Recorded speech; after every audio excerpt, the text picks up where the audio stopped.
खबर डोईवाला से महंत शुभम गिरी बने समाजवादी पार्टी के प्रदेश अध्यक्ष। डोईवाला पहुंचकर कार्यकर्ताओं से किया संवाद। प्रदेश में अपने राजनीतिक वर्चस्व को बचाने की जद्दोजहद में जुटी समाजवादी पार्टी ने 2027 के चुनाव से पहले महंत शुभम गिरी पर दाव खेला है। पार्टी के राष्ट्रीय अध्यक्ष अखिलेश यादव ने उत्तराखंड के प्रदेश की कमान महंत शुभम गिरी को सौंपते हुए उन्हें कार्यकारी प्रदेश अध्यक्ष बनाया। तो वहीं प्रदेश अध्यक्ष बनने के बाद महंत शुभम गिरी डोईवाला पहुंचे, जहाँ उन्होंने समाजवादी पार्टी के वरिष्ठ नेता फुरकान अहमद कुरैशी से मुलाकात करते हुए पार्टी व संगठन को मजबूत करने पर विचार किया।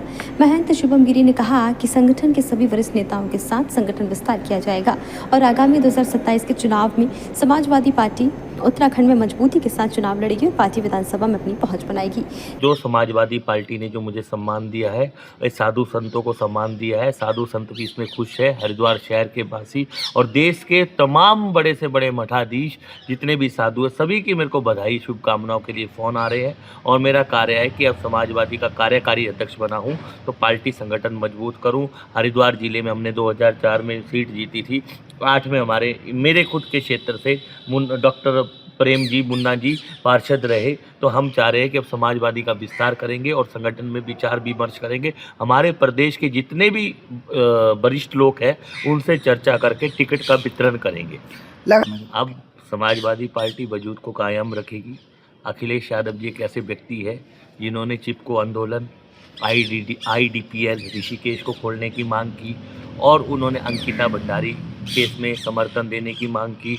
और साथ में अखिलेश यादव जी ने जिस तरह से उत्तर प्रदेश में कार्य किए और केदारनाथ आपदा में और उत्तराखंड में जो 350 करोड़ था, तनख्वाही जो थी, वेतन जो था, उसको तत्काल देने का काम किया। उत्तराखंड में अखिलेश यादव जी का, डिम्पल यादव जी का क्रेज़ है और समाजवादी पार्टी ने सभी धर्मों का सम्मान करती है। सबसे पहले उत्तराखंड में द्वितीय राजभाषा संस्कृत है, उसका सम्मान भी नेताजी ने किया।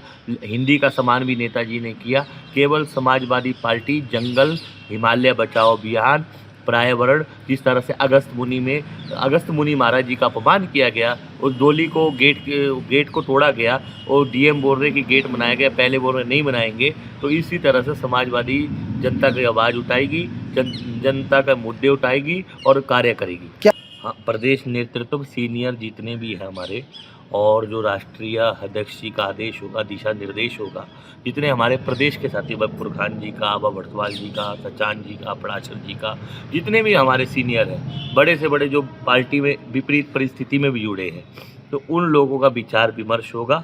फिर जाके पार्टी जितनी भी सीटों में लड़ेगी। लेकिन आपको ये डंके की चोट में कहते हैं कि इस बार कोशिश हमारी रहेगी, हम सरकार में शामिल हो और जनता की आवाज़ उठाए और जनहित के कार्य पहले भी करते थे और आगे भी करते रहे। देखिए, वो अखिलेश जी का फैसला है। अब जो पार्टी गठबंधन में है उनका देखो यूपी में क्या हैसियत थी, एक सांसद था तो 6 आ गई।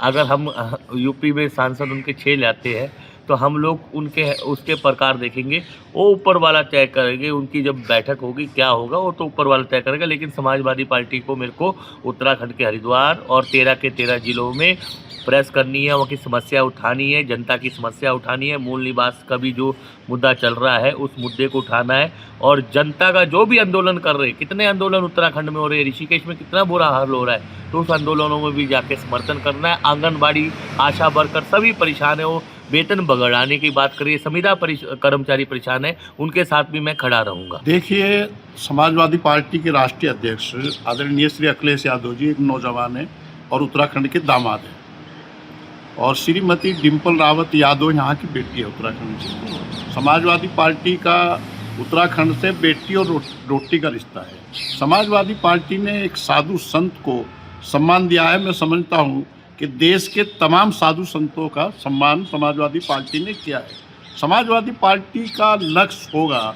कि 2027 में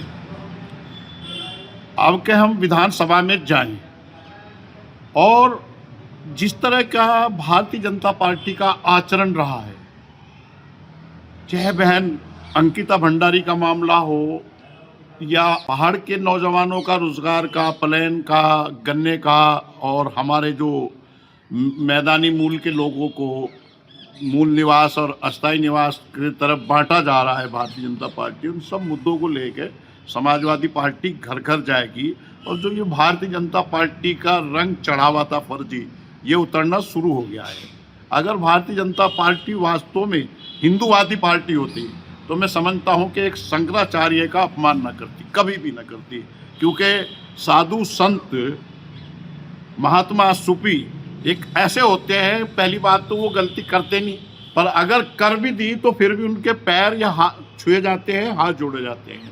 इन्होंने तो लाठी चला दी, 14-14 साल के बच्चों के बाल पकड़ के खींच लिए, चोटियां पकड़ के खींच लिए। तो जितनी भी निंदा की जाए ये कम है। भारतीय जनता पार्टी एक हिटलर शाही, तानाशाही की तरह जा रही है। और दूसरा जो उन्होंने कुकर्म किया, मुख्यमंत्री की जाति के लोग, उनके समाज के लोग, क्योंकि उत्तर प्रदेश में उनके समाज और जाति के लोग ऐसे हैं जो किसी का कुछ भी कर देते हैं, गुंडागर्दी करते हैं। इस तरह शंकराचार्य जी के जहाँ वो धरना दे रहे हैं वहाँ चले गए और गुंडागर्दी करी, मारपीट, उन पर हथियारों से लैस थे, उसकी जितनी भी निंदा की जाए वो कम है। तो ब्राह्मण समाज का भी अपमान कर रही है भारतीय जनता पार्टी।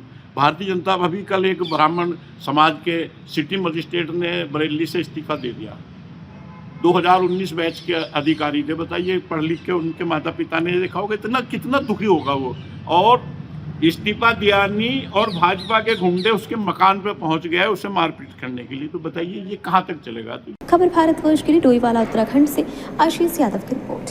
अपने शहर, अपने प्रदेश की ताज़ा खबरों के लिए लाइक करें, शेयर करें, सब्सक्राइब करें और हाँ, बेल आइकन दबाना ना भूलें, क्योंकि खबर हमारी, फैसला जनतंत्र का।